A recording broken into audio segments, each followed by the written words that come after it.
अनुलोम विलोम प्राणायाम। दोनों हाथ ज्ञान मुद्रा में, अंगूठे और पहली उंगली के टिप्स को मिला दें, तीनों उंगलियां बिल्कुल सीधी। दाएं हाथ से प्राणायाम मुद्रा बनाएं।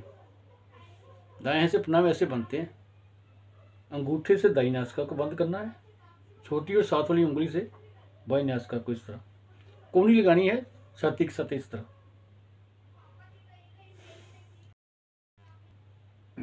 ये जो नासिका की हड्डी है, इससे नीचे हल्का सा प्रेस करना है ताकि मेरे नाक की आकृति ना बिगड़े।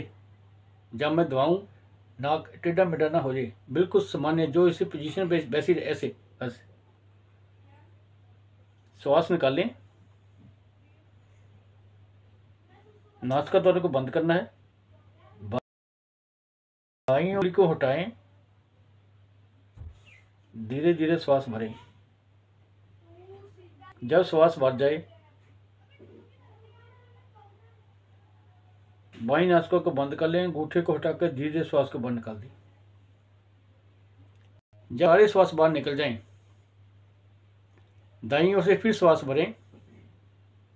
जब श्वास भर जाए नासिका को बंद कर लेना है और बाईं ओर से उंगली को हटाकर सारे श्वास को बाहर निकाल देना है। एक आवृत्ति हुई, बारंबार करते जाएं, यानी बाईं ओर से श्वास भरें, दाईं ओर से निकालें, दाईं ओर से श्वास भरें, बाईं ओर से निकालें। ये वो अभ्यास है जो सामान्य क्लास अनुलोम विलोम प्राणायाम। जब इसका अभ्यास करें तो मूल बंद लगा के रखें।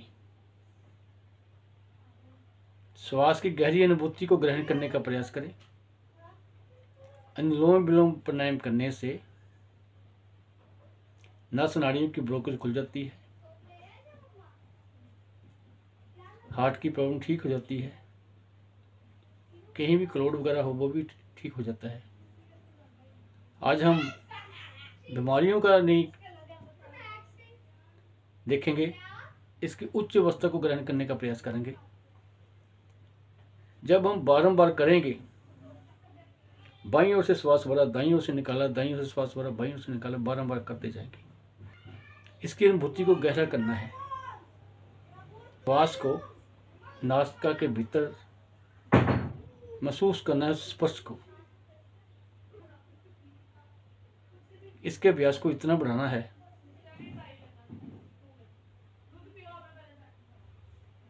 महीने, 2 महीने या 3 महीने के बाद इसकी उस अवस्था को ग्रहण करना है। दोनों हाथ ज्ञान मुद्रा में, फिर इसका अभ्यास करना है भावों के साथ। हाथ मेरे नीचे ही हैं, बस सिर्फ भाव। दाईं नासिका को मैंने बंद कर लिया, बाईं ओर से श्वास भरा, जब श्वास भर गया बाईं नासिका को बंद कर लिया भावों के साथ ही, दाईं ओर से श्वास को निकाल दिया नासिका को खोलकर, फिर दाईं ओर से श्वास भरा, जब श्वास भर गया भावों के साथ दाईं नासिका को बंद कर लिया, बाईं ओर से श्वास निकाल दिया। बारंबार यही वृत्ति करते जाए, बस बिना हाथों को नासिका के ऊपर रखे हुए। इसकी अवस्था को बढ़ाना है हमने, बारंबार करते जाएं, मूल बंद लगा के रखें, हो सके तो आंखें भी बंद कर लें ताकि इस अभ्यास की उच्च कोटि की अवस्था को ग्रहण कर सके। श्वास को लंबा और गहरा करते जाएं, मेरे श्वास भी लंबे हो जाएं।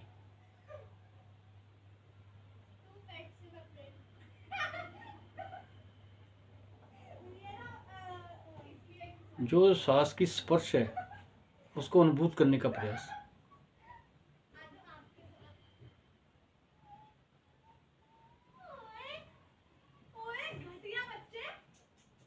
यदि हो सके श्वास भरने पर पेट मेरा बाहर की ओर आ जाए, जब मैं श्वास निकालूं पेट मेरा भीतर की ओर। भाव सिर्फ इतने ही, श्वास मेरे लंबे और गहरे हो जाएं और इसकी अनुभूतियों को मैं ग्रहण कर सकूं।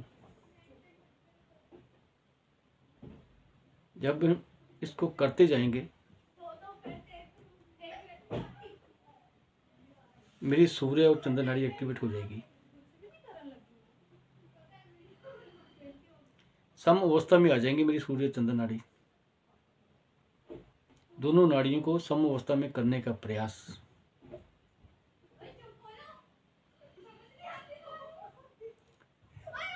तब एक और अनुभूति होगी।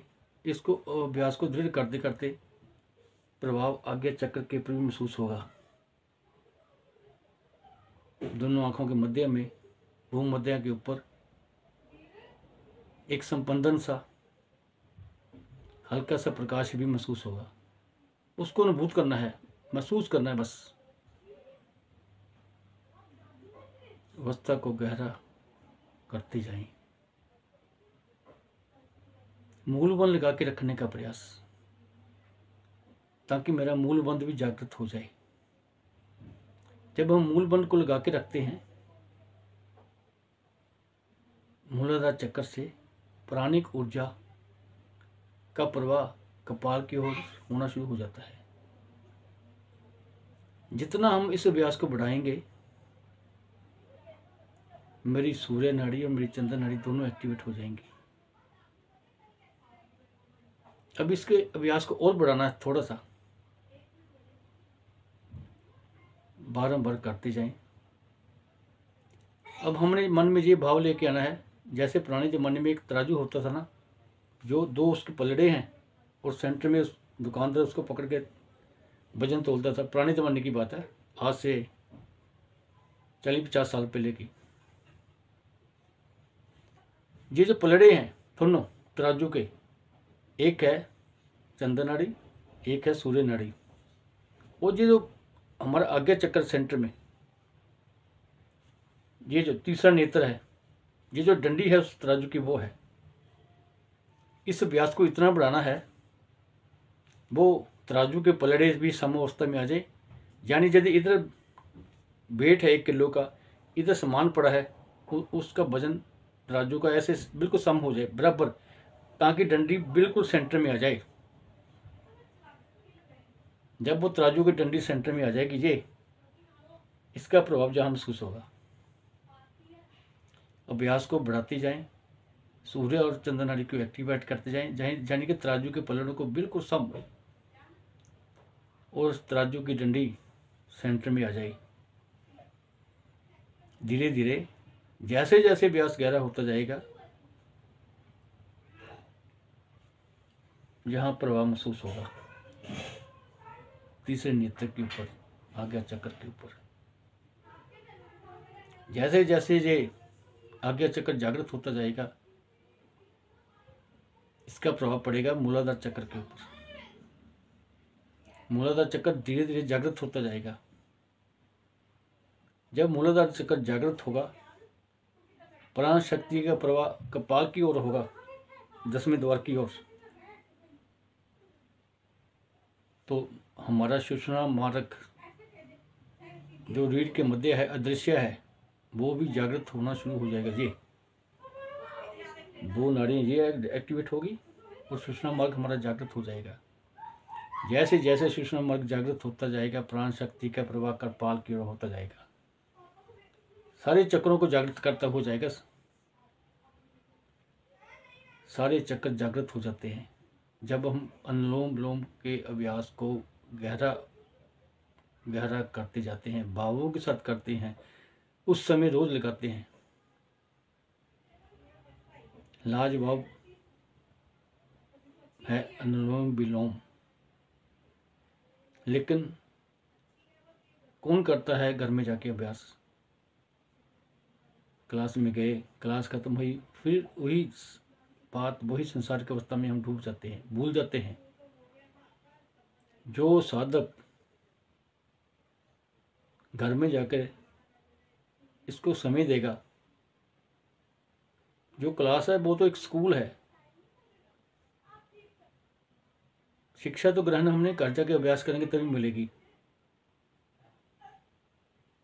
सुषुम्ना मार्ग जागृत होता जाएगा। धीरे धीरे प्राणिक ऊर्जा मूलाधार चक्कर से सुषुम्ना मार्ग के भीतर से कपाल की ओर जानी शुरू हो जाएगी।